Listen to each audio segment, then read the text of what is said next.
Анатоль Бароўскі. Воляй абраны. Роман. Чытае Олег Гарбус.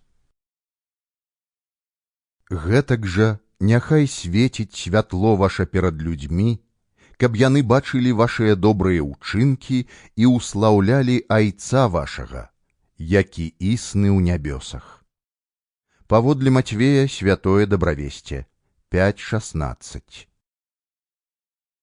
Любоў не робіць блізкаму зла, дык вось любоў ёсць выкананне закона.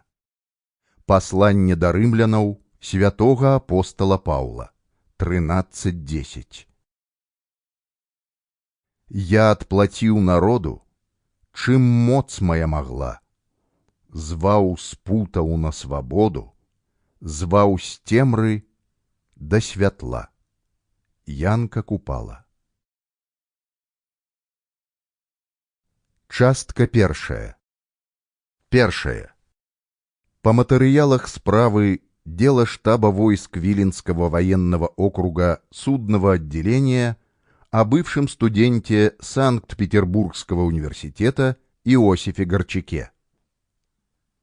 Матей Тюхна той раніцай прачнуўся на цямочку. Балела галава пасля ўчарашняга наведвання карчмы, нудзіла, сушыла ў горле. Хацелася папіць нечага халоднага, хаця б таго ж квасу, але па яго трэба было лезці ў пограб. Жонка Агрыпіна спала, адвярнуўшыся да сцяны. Саплі насамі Змітрок і Янка. Мацей асушыў конаўку цёплай вады з драўлянага вядра, але палёгкі не адчуў. Гэта ж трэба было учора так набрацца той сівухі. Здавалася, і слабой. Усе ведалі, што Іцка разбаўляе пітво вадой, але слова за словам, шкалік за шкалікам, ды і хапіла з коптурам. Заўсёды атрымлівалася так. Возьмеш трэцюю, чацвёртую, то спыніцца далей ужо не можаш. Гэтае паскудства — сівуха.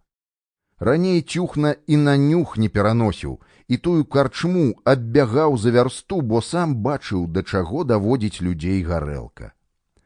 Але такое ўжо наладзілі багацеі жыццё. Хочаш ці не хочаш, а карчмы з карчмаром не мінеш. Кожнага селяніна, паміма яго волі і жадання, уключалі ў іцкавы спісы абавязкова прымусовых наведвальнікаў. У тыя спісы попадалі не то... Sample complete. Ready to continue?